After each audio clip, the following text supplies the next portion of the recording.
Assalamu alaikum, dear students. Hope you all are fine and well. I am your mathematics instructor Furqan Ahmed from B Tuitions Learning Platform, which is Pakistan's first free of cost learning platform. Dear students, आपको मालूम है chapter number 3 vectors mathematics का हमने start किया हुआ है। उसकी exercise 3.5 की थ्योरी जो है आज हम करेंगे। उसमें जो डिफिकल्ट कॉन्सेप्ट्स हैं वो मैं आप लोगों को समझाऊंगा, और जो क्वेश्चंस हम 3.5 में करेंगे उससे रिलेटेड जो कॉन्सेप्ट्स हैं वो इसके अंदर यूज होंगे। और एग्जाम पॉइंट ऑफ व्यू से जो डेफिनेशंस इंपॉर्टेंट हैं या एमसीक्यूज के अंदर जो चीज़ें आ सकती हैं या शॉर्ट या लॉन्ग क्वेश्चन के अंदर जो कॉन्सेप्ट्स इन्वॉल्व होंगे वो मैं आपको इस लेक्चर के अंदर करवाऊंगा। So without wasting our time हम अपने लेक्चर की तरफ मूव करते हैं।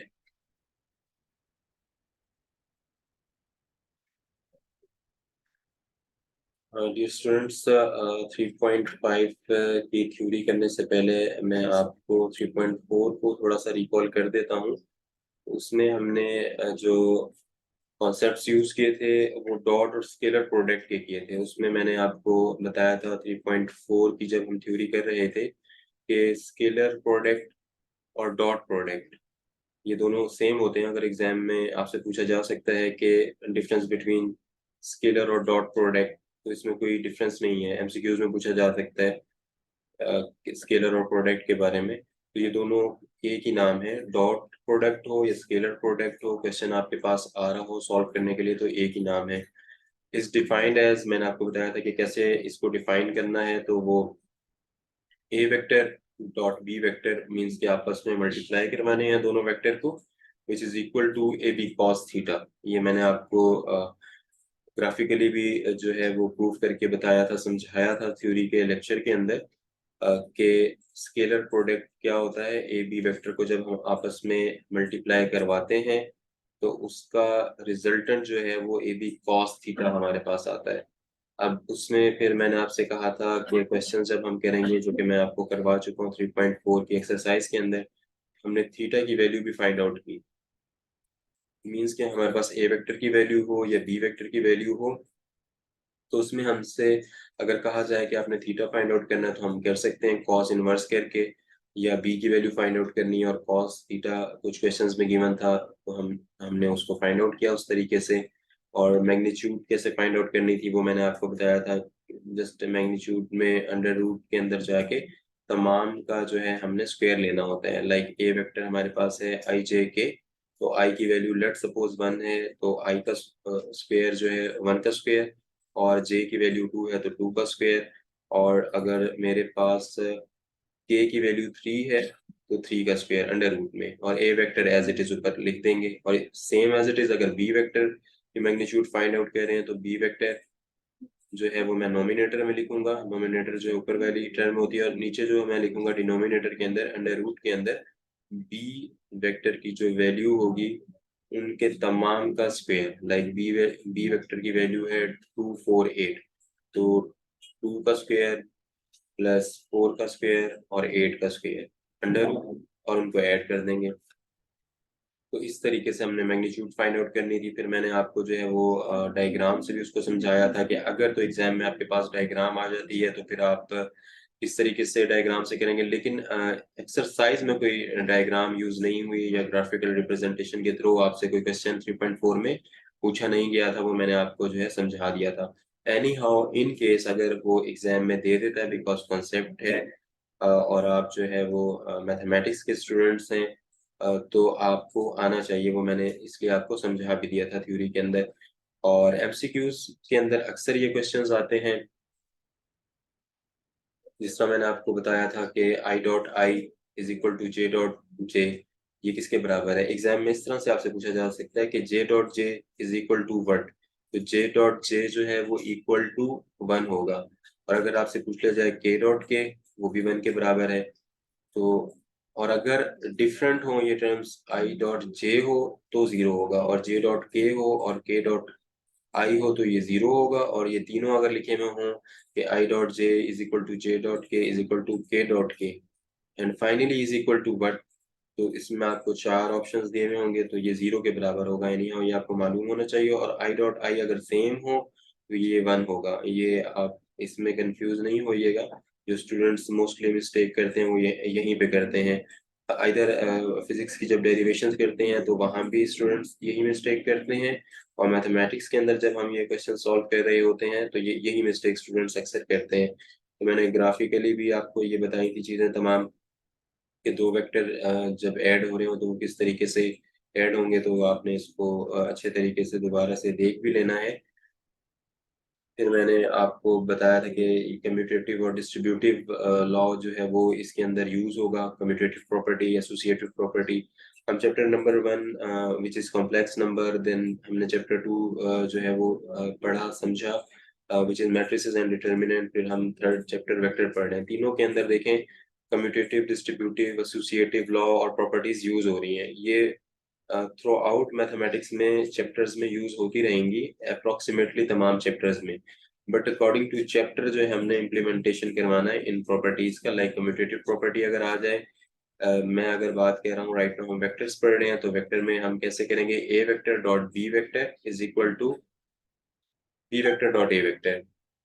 इसी तरीके से डिस्ट्रीब्यूटिव के अंदर भी जो डिस्ट्रीब्यूटिव लॉ है वो हमने इम्प्लीमेंट करना है वेक्टर्स के ऊपर, और मैंने इसके क्वेश्चंस भी आपको समझाए थे। 3.4 के अंदर ये क्वेश्चंस हमने किए थे कम्यूटेटिव लॉ के, डिस्ट्रीब्यूटिव लॉ के। कुछ के अंदर उसने प्रॉपर्टी दी हुई थी directly, A dot B is equal to B dot A, और कुछ के अंदर जो प्रॉपर्टी नहीं दी हुई थी, जस्ट लिखा हुआ था कम्यूटेटिव लॉ।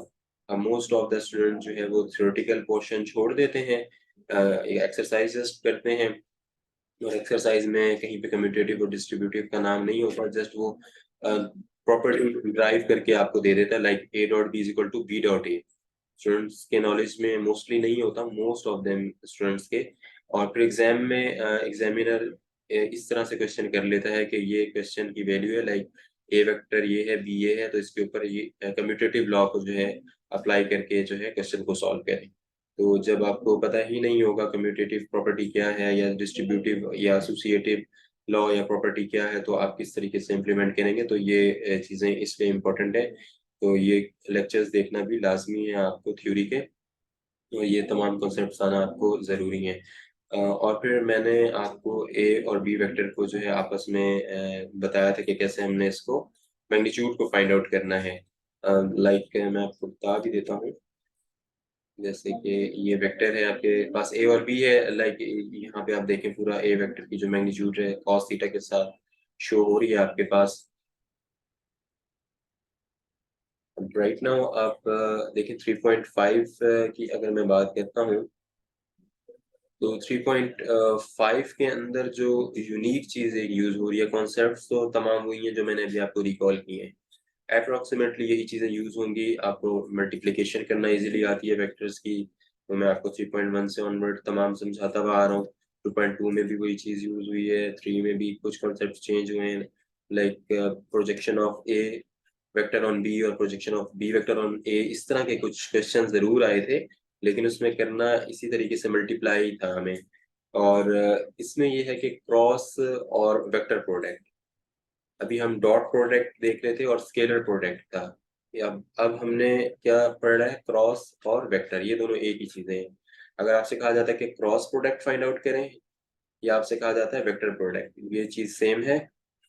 और अगर आपसे कहा जाता है डॉट प्रोडक्ट और स्केलर प्रोडक्ट, तो वो चीजें सेम है, इसमें आपने कंफ्यूज नहीं होना। तो 3.5 में ये चीज एक एडिशन है, और 3.5 के अंदर जो है आपको थोड़ा सा चैप्टर नंबर 2 को रिकॉल करना होगा, विच इज मैट्रिसेस एंड डिटर्मिनेंट्स, जिसमें आपको मैंने बताया था कि डिटर्मिनेंट्स किस तरीके से हम फाइंड आउट करते हैं, तो उस तरह से हमने शेप देनी है अपने वेक्टर को आईजे के की फॉर्म में। लाइक मैं आपको बता भी देता हूँ, इस तरीके से कुछ होगा, लाइक आई जे और के, और इस तरह से ये है मैट्रिसेस फॉर्म में। लाइक जैसे हमने डिटर्मिनेंट्स लिखे थे आई जे के, और यहाँ पे मैंने लिख दिया 2 3 4, और यहाँ पे लेट सपोज 6 3 8 है।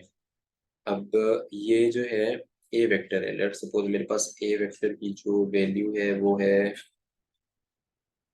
ए वेक्टर की वैल्यू है, लेट सपोज मैं कर लेता हूँ 2 I vector plus 3j vector plus 4k vector, और b की जो वैल्यू मेरे पास है, let suppose 6i plus 3j plus 8k plus 8k, right.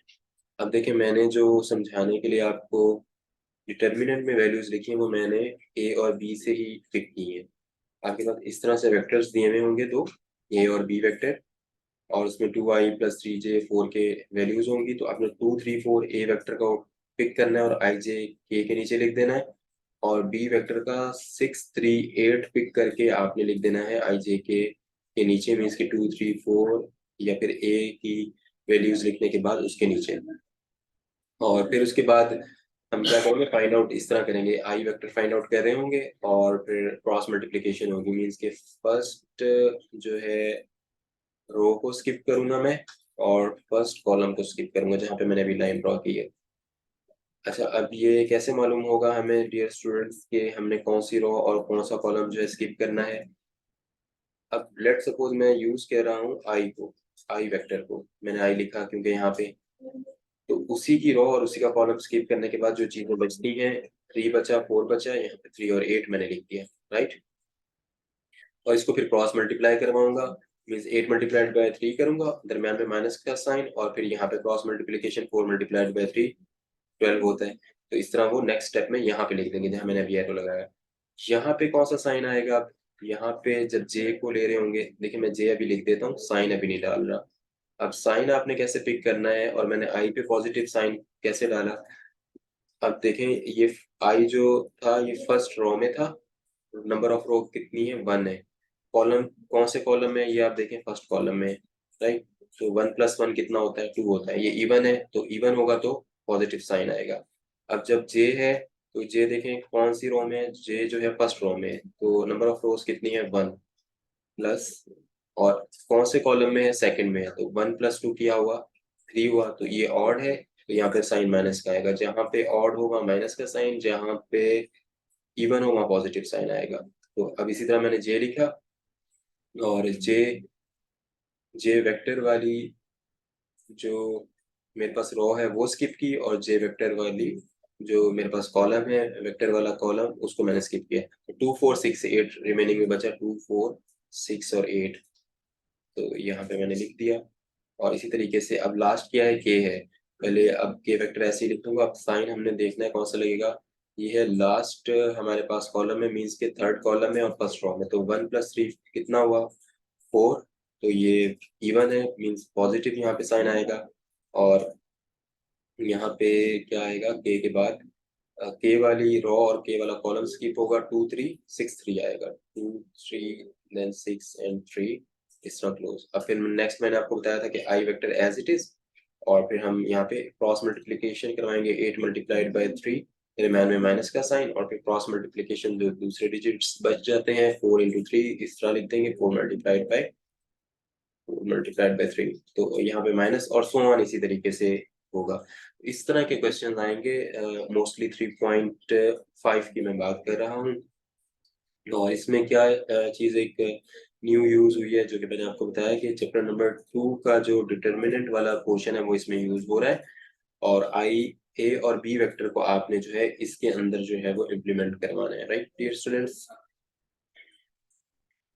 अच्छा, ये अब मैंने एक आपको पिक्चर शो करवाई है, डायग्राम के थ्रू भी मैंने आपको समझाने की कोशिश की है कि देखें, ए क्रॉस बी जो है, इस तरह ए क्रॉस बी है, ये वेक्टर ए है आपके पास, देखें ये रहा ए वेक्टर, ये रहा बी वेक्टर। अब इसको हमने क्रॉस करना है, तो क्रॉस ये देखें थर्ड डायमेंशन पे हो रहा है, थर्ड डायमेंशन के ऊपर ए क्रॉस बी इस तरह फाइंड आउट करेंगे थर्ड डायमेंशन के ऊपर।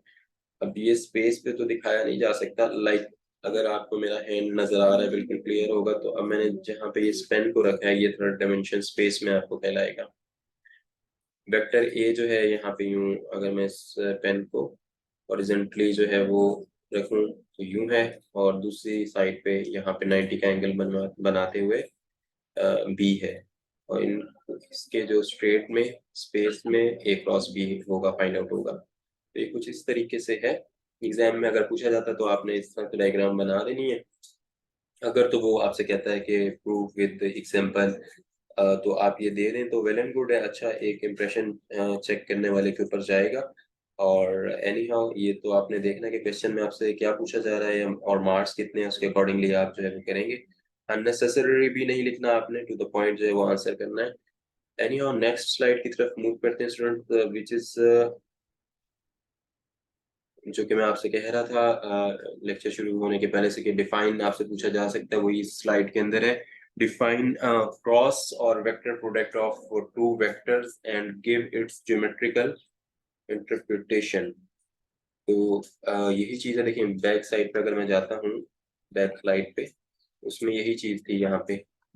उसमें क्रॉस प्रोडक्ट को जो है वो दिखाया जा रहा है ए और बी के अंदर। इसमें ये है कि let A and B are two non zero vector in space, जैसे मैंने आपको भी बताया कि स्पेस में ए और बी नॉन जीरो वेक्टर हैं। Vector A and B are not parallel. A and B parallel नहीं है। पैरेलल कहते हैं कि एक साथ यूं यूं करके, जैसे मेरे आप अगर हाथ को देखें, जो नए हैं स्टूडेंट्स जिनको इस कॉन्सेप्ट का इतना नहीं पता, तो ये पैरेलल है, राइट। ये चीज पैरेलल है। अब मैं लाइन भी ड्रॉ करके दिखा देता हूँ आपको, ताकि ये पैरेलल का कॉन्सेप्ट जो स्टूडेंट्स बिल्कुल शुरू से सीख रहे हैं इस चीज को, तो पैरेलल इस तरीके से है, राइट। ये पैरेलल है।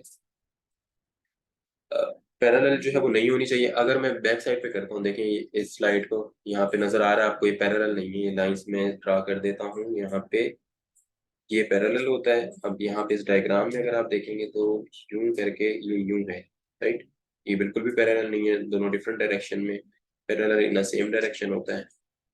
तो ये कुछ इस तरीके से है, not parallel as such these vectors determine a plane and n is a unit vector. n क्या है? यूनिट वेक्टर है। इसके अंदर cross product is defined as, जैसे हमने डॉट प्रोडक्ट डिफाइंड एज, मैंने आपको रिकॉल भी किया था लेक्चर 3.4 का, उसमें था डॉट प्रोडक्ट, इसमें है क्रॉस प्रोडक्ट। ये आपने कंफ्यूज नहीं होना, ना ही इन चीजों को मिक्स करना है। मैंने आपको कहा था कि स्टूडेंट्स मोस्टली मिस्टेक यहीं पे करते हैं, वो उनको जो है वो क्रॉस प्रोडक्ट की जगह वो डॉट प्रोडक्ट का कॉन्सेप्ट इंप्लीमेंट कर देते हैं क्वेश्चंस के ऊपर, और डॉट की जगह क्रॉस का। अब ये देखें तमाम चीजें अप्रोक्सीमेटली सेम है। अब देखें इसमें क्या चेंज हुआ है, यहाँ पे क्रॉस, डॉट की जगह क्रॉस आ गया 3.5 में। डॉट प्रोडक्ट डिफाइंड एज में ए एंड बी वेक्टर थे, वही है। यहाँ पे साइन थीटा आ गया, वहां पे कॉस थीटा था। यहाँ पे एन यूनिट वेक्टर जो है, अगर वो आपसे पूछता है कि cross product is defined as, तो आपने ये लिख देना, ए वेक्टर और बी वेक्टर की मैग्नीट्यूड आपस में मल्टीप्लाई हो रही है और sine theta N N unit vector है, राइट। ये आपने लिख देना cross product is defined as some, इस तरीके से आपने लिखना है, राइट डियर स्टूडेंट्स। तो इसमें आपने कंफ्यूज नहीं होना, इंपॉर्टेंट है बहुत ज्यादा एग्जाम पॉइंट ऑफ व्यू से ये कॉन्सेप्ट, और इसके क्वेश्चंस भी डेफिनेटली सब्जेक्टिव में आएंगे। अगर चैप्टर 3 वेक्टर्स है, उसमें से सब्जेक्टिव पार्ट के क्वेश्चंस अगर पिक किए जाते हैं तो मोस्टली इस एक्सरसाइज में से आते हैं। और अगर पेपर को जो है वो डिफिकल्ट बनाना होता है, या पेपर बाजों का डिफिकल्ट आता है, तो या उसमें कॉन्सेप्ट्स बहुत क्रिटिकल डालने होते हैं, तो इस चैप्टर को पिक किया जाता है वेक्टर वाले को, क्योंकि इसमें जो है वो फिजिक्स के रूल्स भी यूज हो रहे होते हैं, फिर मैथमेटिक्स की इसके अंदर चीजें भी इन्वॉल्व हो रही होती हैं, फिर इसमें थीटा भी इन्वॉल्व हो रहा है, और ये तमाम कॉन्सेप्ट्स इसके अंदर जो है वो यूज हो रहे होते हैं। देखिए चैप्टर 2 का की इन्वॉल्वमेंट भी इसके अंदर हुई है, मैट्रिसेस एंड डिटरमिनेंट्स की। तो ये चीजें जो है वो ज्यादा इंपॉर्टेंट की हामिल है, तो इस पे आपने फोकस ज्यादा करना है। कुछ क्वेश्चन इस तरह के भी आपके पास आएंगे, I cross I is equal to J dot J is equal to K cross K is equal to 0। तो इस तरह आपके पास आ सकता है प्रूव करने के लिए। ये क्वेश्चन इसमें क्या है, पहले आई डॉट आई को आप मल्टीप्लाई करवाएंगे, वो बराबर होना चाहिए जे डॉट जे के। जे वेक्टर जो आपको दिया हुआ होगा, जे वेक्टर कुछ भी हो सकता है, और फिर के क्रॉस के करेंगे वो 0। इस तरह के क्वेश्चंस आ सकते हैं। मैंने एक एग्जांपल के तौर पे आपको दे दिया कि आप मेंटली जो है वो प्रिपेयर रहें कि इस तरह के क्वेश्चंस एक्सरसाइज में आएंगे 3.5 के अंदर। और आपसे एरिया ऑफ ट्राइंगल जो है वो पूछा जा सकता है, वो आपको फार्मूला डेफिनेटली आना चाहिए। एरिया ऑफ ट्राइंगल का 1/2 एरिया ऑफ पैरेललोग्राम होता है। और एरिया ऑफ पैरेललोग्राम क्या होगा? एरिया ऑफ पैरेललोग्राम के अंदर हम ए और बी वेक्टर को ही लेंगे। और ए और बी वेक्टर को आपस में क्या है सिंपली मल्टीप्लाई करवाएंगे और मल्टीप्लाई करवाने के बाद उसका हाफ ले लेंगे या 1/2 से मल्टीप्लाई करवा लेंगे। तो ये क्वेश्चंस भी आ सकते हैं, डायरेक्टली भी पूछा जा सकता है आपसे।